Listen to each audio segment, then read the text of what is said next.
यीशु को आप किस रूप में देखते हैं? क्या यीशु आपके लिए एक कहानी है, एक आइडिया है, एक सोच है, एक विचारधारा है? और यीशु का जो मुक्ति कार्य जो आपके लिए यीशु किए, क्या वो समाप्त हो गया, या उसको आप कल्पना में ही, अपने मन में ही ये सब कार्य आप करते हैं? आज हम एक विशेष विषय पर, कैसे यीशु वास्तव में आपके साथ रहते हैं, आपके साथ जीत कर कार्य करते हैं, इस पर हम आज मनन करेंगे। और आज का इस एपिसोड आप पूरा सुनिएगा, देखिएगा, मनन करिएगा और अपनाइए, ताकि आपका क्रिस्तीय जीवन वास्तविक हो सके। आज दुनिया में यीशु को मानने वालों की संख्या बढ़ती जा रही है।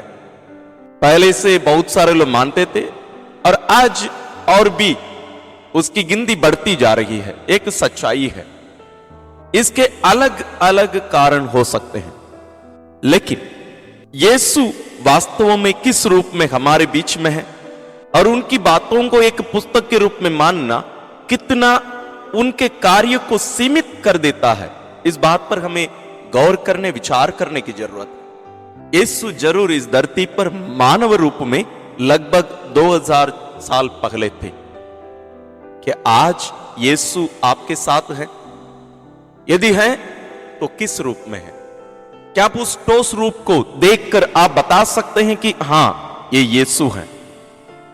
मेरे बहुत सारे भाई बहनों को जो केवल बाइबल को रखकर कहते हैं कि इतना ही पर्याप्त है, वास्तव में उसमें बहुत सारी समस्याएं हैं। उस पर मैं बात में मनन करूंगा, आपसे शेयर करूंगा कुछ बातों को। लेकिन उसके पहले हमें देखना है कि क्या यीशु जो इस धरती पर आपके लिए आए, आपके लिए अपने आप को बलि चढ़ाए, आपको अपने लहू के कीमत पर खरीदे हैं, अपना लिए हैं, मुक्ति दिलाए हैं, क्या वो यीशु आज आपके साथ रहकर उन मुक्ति के फलों को आपको देखकर आपको उस मुक्ति में पूर्ण रूप से सहभागी होने का कार्य कर रहे हैं या नहीं? यदि नहीं है तो आप उस मुक्ति के सहभागी नहीं हो सकते हैं। इस बात को आप ध्यान से सुनिए, समझिए। यीशु ने कहा, दुनिया के अंत तक मैं तुम्हारे साथ हूं। मैं विश्वास करता हूं आप इस बात पर जरूर विश्वास करते हैं, लेकिन किस रूप में? क्या आप कभी यीशु का अनुभव अपने जीवन में किए हैं? यीशु का जो दूसरा नाम है जिसको बाइबल में हम पाते हैं वो है इम्मानुएल या इम्मानुएल, जिसका अर्थ है ईश्वर हमारे साथ है। क्या ये यीशु जो इम्मानुएल है, जो इस धरती पर हमारे साथ रहने के लिए मानव रूप में आए, क्या वो यीशु हमें अनाथ छोड़कर चले गए? क्या वो यीशु हमारे बीच में नहीं है? क्या वो यीशु आपके साथ रहकर आपके सुख दुख के सहभागी नहीं होते हैं? क्या वो यीशु आपको हर दिन नहीं संभालते हैं? क्या वो यीशु आपके पारिवारिक जिम्मेदारियों को निभाने में आपका साथ नहीं देते हैं? क्या वही यीशु जब बहुत सारे लोगों का पाप क्षमा किए, वहीं पर बोले तुम्हारे पाप क्षमा हो गए हैं, और बहुत सारे लोगों को चंगाई दिए, कहे तुम्हारे विश्वास ने तुम्हें चंगा कर दिया है, क्या वो यीशु आज भी वो कार्य नहीं कर रहे हैं?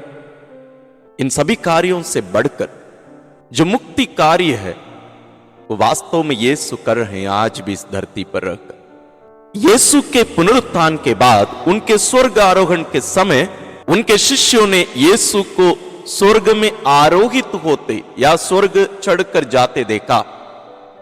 लेकिन हम बाइबल में देखते हैं, प्रेरित चरित्र में या प्रेरितों का कार्य, उस पुस्तक में हम देखते हैं कि यीशु साउल को दर्शन देते हैं, जिनको हम संत पौलुस के नाम से हम जानते हैं।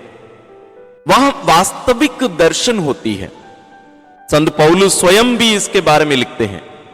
वहां साक्षात दर्शन यीशु का उन्होंने पाया, और वही अनुभव उन्हें एक महान संत केवल नहीं, बल्कि दुनिया में अलग अलग देशों में जाकर उस प्रभु का प्रचार करने में वो मदद किया था।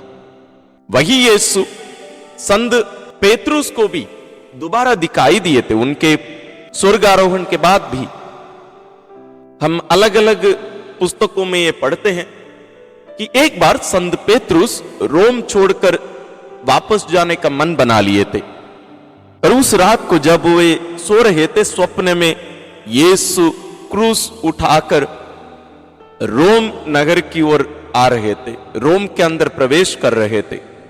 संत पेतरुस यीशु से पूछते हैं, प्रभु आप यहां क्रूस ढोकर आ रहे हैं, क्यों? तो यीशु ने पेतरुस से कहा, यदि तुम यहां से भाग निकलना चाहते हो तो मुझे यहां आना पड़ेगा। यहां प्रभु यीशु संत पेतरुस को दर्शन देते हैं, स्वप्न में जरूर। और भी बहुत सारे लोगों के जीवन में हम ऐसी बातों को देख सकते हैं। उदाहरण के लिए असिसी के संत फ्रांसिस, उनके मन परिवर्तन के पहले एक चर्च में बैठकर प्रार्थना कर रहे थे। वहां जो क्रूस रखा हुआ था, उस क्रूस में जो प्रभु यीशु का जो प्रतिमा है, उसकी आंखें खुल गई। संत फ्रांसिस उस प्रभु को देखते हैं, वह अनुभव उनके जीवन को परिवर्तित कर देता है, बदल देता है। संत मार्गरेट के बारे में आप लोग जरूर सुने होंगे, यदि आप उनको नहीं जानते हैं तो भी पवित्र हृदय के बारे में, प्रभु यीशु के पवित्र हृदय के बारे में जरूर आप सुने होंगे। कैथोलिक घरों में इनका चित्र और इंटरनेट में इनका चित्र तो बहुत मिलता है।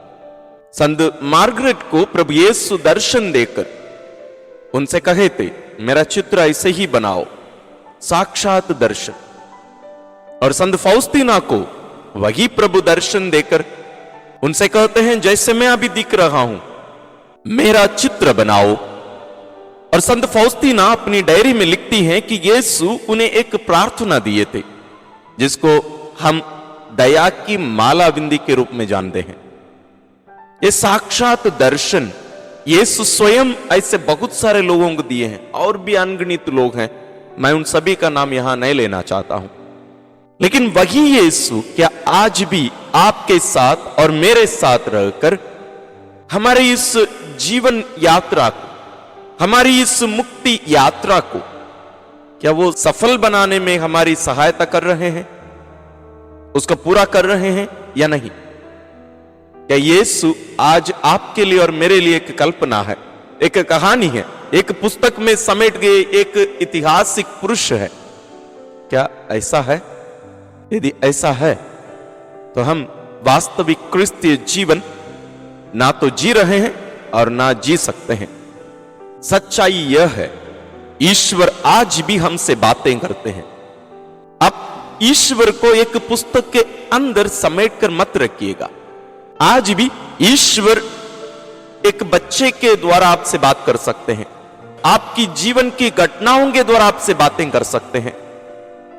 जैसे संत पेतरुस को स्वप्न में दर्शन दिए थे, वैसे आपके स्वप्न में आकर आपसे बातें करते होंगे। ऐसे बहुत सारे लोग आकर हमसे कहते भी हैं। ईश्वर आज भी हमसे बातें करते हैं, उस पवित्र बाइबल के द्वारा केवल नहीं। इसका अर्थ यह है कि हमें अपने कान और अपनी आंखें खुला रखने की जरूरत है। हम सोचें कि ईश्वर केवल अपने पवित्र बाइबल के द्वारा, पवित्र वचन के द्वारा ही केवल हमसे बातें करते हैं, तो हम गलतफहमी में होंगे। जो ईश्वर इस धरती पर मानव रूप में रहकर अपने शिष्यों से बातें किया करते थे, लोगों से बातें किया करते थे, वही यीशु आज हमारे बीच में रहकर हमसे बातें करते हैं। और एक ठोस माध्यम है पवित्र कलीसिया। आज हम लेकिन कैसे पहचाने कि वास्तविक सच्ची कलीसिया कौन सी है? आज आपको हजारों हजारों मिलेंगे, हजारों में है। इसलिए हमें सच्ची वास्तविक कलीसिया को पहचानना जरूरी है। और यदि आप उनमें से एक हैं जो कहते हैं कि मैं कोई भी कलीसिया से नहीं जुड़ा हूं, मैं प्रभु को मेरे मुक्तिदाता मानता हूं, और कहीं ना कहीं जाकर मैं बपतिस्मा ले लिया हूं या नहीं भी लिया हूं, और मैं अपने घर में ही रहकर प्रार्थना करता हूं, वचन पढ़ता हूं, आप एक बहुत बड़ा रिस्क ले रहे हैं। क्या आप जब वचन पढ़ते हैं, बाइबल पढ़ते हैं, क्या आपको सभी बातें समझ में आती हैं? हमारे घरों में कितने सारे बाइबल होंगे। मेरे यहीं पर, मेरे टेबल पर ही 3-4 प्रति बाइबल कॉपी है, अंग्रेजी, हिंदी और भी कुछ भाषाओं में है मेरे पास। क्या यीशु इस पुस्तक के द्वारा ही केवल बात करते हैं? और क्या हम उस पुस्तक को पढ़ने से क्या ईश्वर की इच्छा जान सकते हैं? हमें इस बात को ध्यान में रखने की जरूरत है।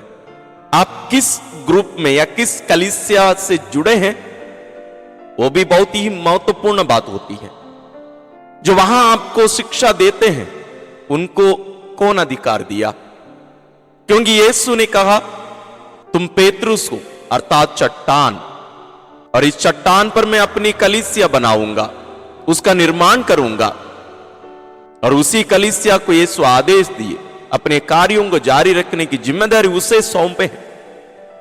आज कितनी सारी कलीसियाएं हैं, कितने सारे ग्रुप में हम बटे हुए हैं। तो वास्तविक कलीसिया को पहचानना भी बहुत महत्वपूर्ण एक कार्य है, एक जिम्मेदारी है। नहीं तो आप गलत रास्ते पर जा सकते हैं।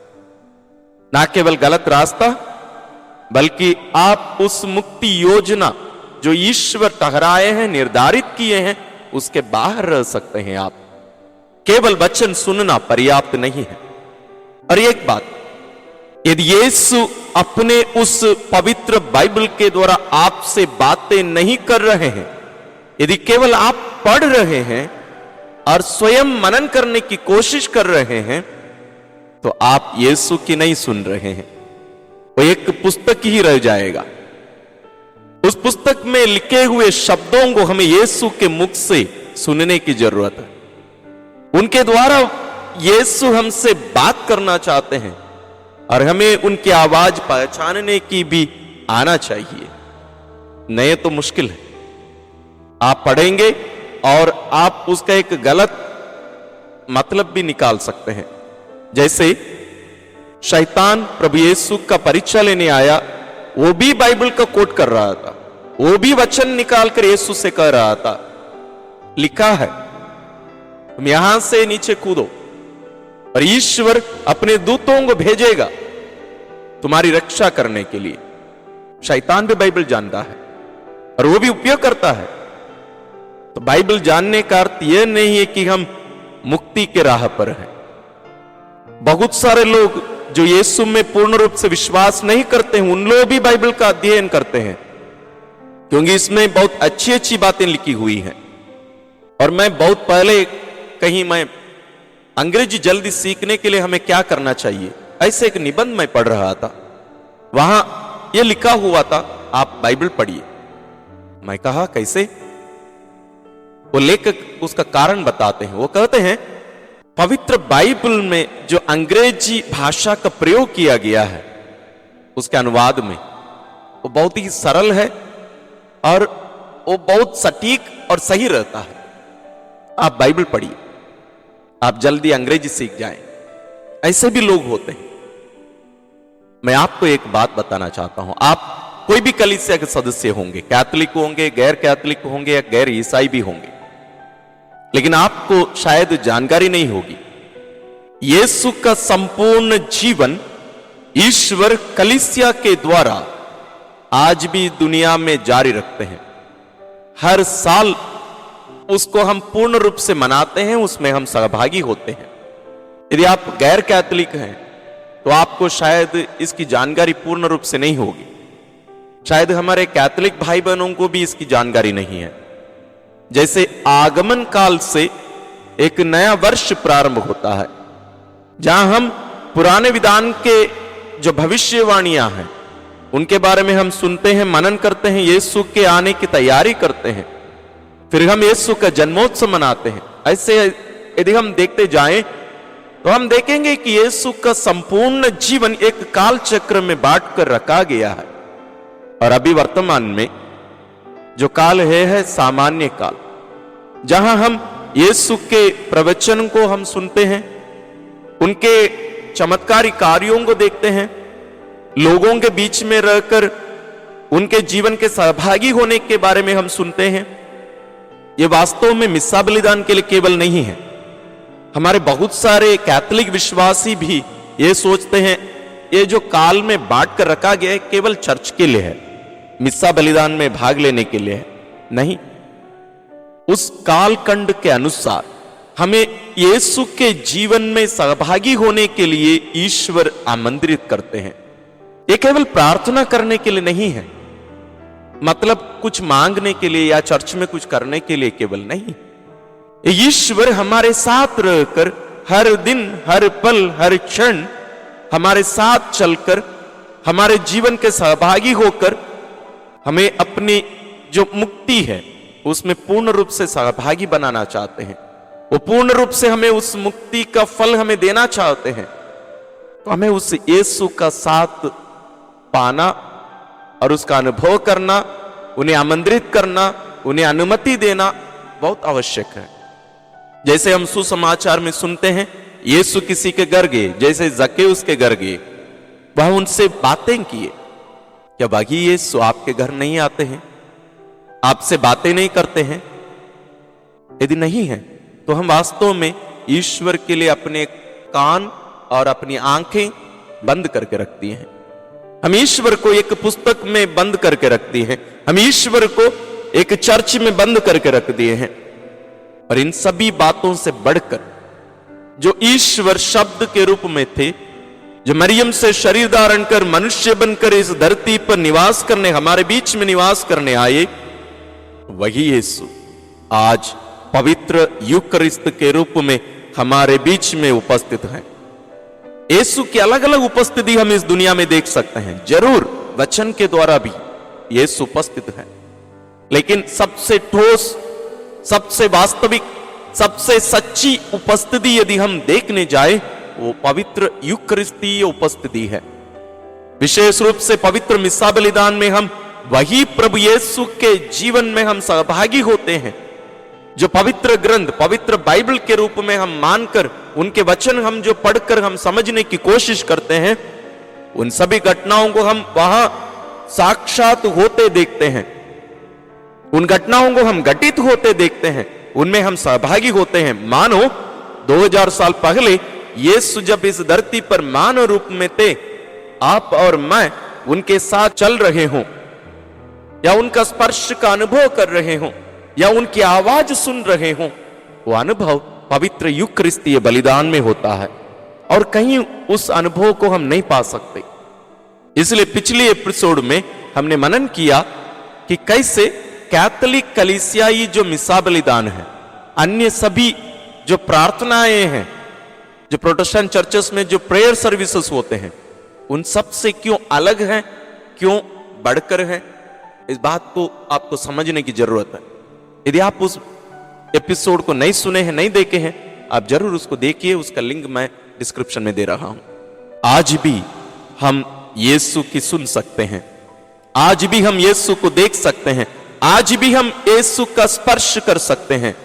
हर क्षण यीशु हमारे साथ है। लेकिन इन सभी बातों से बढ़कर पवित्र यूकरिस्तीय बलिदान के द्वारा यीशु हमारे साथ है। वहां आप यीशु को देख सकते हैं, उनकी सुन सकते हैं, उनको स्पर्श कर सकते हैं। केवल नहीं, हम उनके साथ एक भी हो सकते हैं। यीशु हमें अपना शरीर और रक्त देते हैं। वो मरा हुआ लाश नहीं है, उनके शरीर का एक टुकड़ा नहीं है, संपूर्ण प्रभु हम हर एक में प्रवेश करके हमारे साथ एक हो जाते हैं। इसलिए संत योहन रचित सुसमाचार अध्याय 6 में यीशु ने कहा है, जो मेरा मांस खाता और मेरा रक्त पीता है वह मुझ में निवास करता है और मैं उसमें। वहां ईश्वर हमारे साथ एक हो जाते हैं। जरूर मैं ये नहीं कह रहा हूं कि पवित्र वचन ईश्वर का वचन नहीं है, मैं ये नहीं कह रहा हूं, मुझे गलत मत समझिएगा। पवित्र बाइबल एक साधारण पुस्तक रह जाएगा कब तक? जब तक हम यीशु की आवाज उन शब्दों के द्वारा नहीं सुनते हैं। केवल आप बाइबल पढ़ रहे हैं और उसको समझने की कोशिश कर रहे हैं, वहां कुछ समस्या है। या अन्य सभी पुस्तकों के समान पढ़कर समझने का, अध्ययन करने का एक ग्रंथ केवल नहीं है। यदि वो ईश्वर का वचन है, यदि उसको पढ़ने के द्वारा हम हर कोई उसको समझ सकते हैं, तो एक गैर क्रिस्तीय भी ईश्वर के वचन को वैसे ही समझने की जरूरत है। यदि वचन पढ़ना पर्याप्त है तो उस पवित्र ग्रंथ के द्वारा हमें यीशु की आवाज सुनने की जरूरत है। यदि यीशु अपने उन वचनों के द्वारा हमसे बातें नहीं कर रहे हैं, तो मैं बाइबल पढ़ रहा हूं, उसको अपनी समझ के अनुसार मैं समझ रहा हूं और अपनी इच्छा के अनुसार मैं उसको तोड़ मरोड़ करके उसको अपने लिए व्याख्या कर रहा हूं और मैं स्वयं जी रहा हूं, उसके द्वारा यीशु मुझसे बात नहीं कर रहे हैं, तब वो मेरे लिए एक सुसमाचार नहीं बन सकता। उन लिखित वचनों के द्वारा, शब्दों के द्वारा यदि ईश्वर मुझसे बातें नहीं कर रहे हैं, उनके द्वारा यदि मैं ईश्वर की आवाज नहीं सुन पा रहा हूं, तो एक साधारण पुस्तक रह जाएगा वो। तो यीशु एक कहानी नहीं है, एक कल्पना नहीं है, एक आइडिया नहीं है, एक सामाजिक सुधारक नहीं है, जैसे आजकल बहुत सारे लोग यीशु को मानते भी हैं वैसे, बल्कि यीशु ईश्वर है जो आपसे बहुत प्यार करते हैं और आपके साथ रहने के लिए आपके साथ है। इसलिए बाइबल के सबसे आखिरी पुस्तक में यीशु कहते हैं, मैं द्वार पर खड़े होकर खटखटाता हूं, जो मेरी आवाज सुनकर मेरे लिए अपना द्वार खोलेगा, मैं उसके यहां आकर उसके साथ भोजन करूंगा और वह मेरे साथ। यीशु आपके और मेरे जीवन में प्रवेश करने के लिए इंतजार करते हैं। वो जीवित प्रभु हमारे साथ हैं, आज भी हैं हमारे साथ। वे हमारे जीवन के सहभागी होना चाहते हैं। वो मरे हुए एक मुर्दा व्यक्ति नहीं है, वो जीवित प्रभु हैं, हमारे साथ हैं। वो इस सच्चाई को हमें अनुभव करने, मानने और जीने की जरूरत है। और वही प्रभु के जीवन में हम सहभागी होते हैं, कलीसिया के कार्यों के द्वारा ईश्वरीय संपन्न करते हैं। इसलिए आप अपने जीवन का मूल्यांकन करिए, आप अपने विश्वास का मूल्यांकन करिए। आप क्यों प्रार्थना सभाओं में सहभागी होने जाते हैं? आप क्यों बाइबल पढ़ते हैं? क्या केवल चंगाई पाने, केवल अच्छा लगने? तो समस्या, वो मुक्ति नहीं है। चमत्कारों के लिए प्रार्थना सभाओं में जाना मुक्ति पाना नहीं होता है। मुक्ति का राह क्रूस का रास्ता है। उस कलवारी पहाड़ की ओर जाने के लिए यीशु हमें आमंत्रित करते हैं। जो मेरा शिष्य बनना चाहता है वो अपना आत्मत्याग करे और अपना क्रूस उठाकर मेरे पीछे हो ले। मैं यीशु के पीछे होने की जरूरत, वो हमारे दैनिक जीवन में यीशु हमारे दैनिक क्रूस उठाकर उनके पीछे होने की शिक्षा हमें देते हैं। वो हमारे साथ है। इन सच्चाइयों को हम समझें और सही कलीसिया में आप सहभागी होइए, सही कलीसिया के सदस्य बनिए। जो गलत शिक्षाएं देकर गलत फहमी में आपको फंसाने की कोशिश कर रहे हैं, उनके फंदों में मत गिरिएगा। यीशु जिस कलीसिया की स्थापना किए, जो 2000 साल पुरानी है, उस कलीसिया के सहभागी बनिए, उसके सदस्य बनिए। नहीं तो आप देखेंगे खंड खंड में बटे हुए हैं। आप एक गेंद के रूप में, एक बाल के रूप में एक जगह से दूसरे जगह आप उधर इधर होते रहेंगे। ईश्वर की आवाज सुनिए, यीशु की सच्ची कलीसिया के सहभागी बनिए और यीशु जो आपके साथ हैं उनकी आवाज सुनिए, उनका अनुभव करिए और उनकी मुक्ति के पूर्ण अनुभव करके अपना जीवन ईश्वर के साथ जीने का आनंद उठाइए। मैं आपके लिए प्रार्थना कर रहा हूं, आप भी मेरे लिए प्रार्थना करिए। ईश्वर आप सभी को आशीर्वाद प्रदान करें।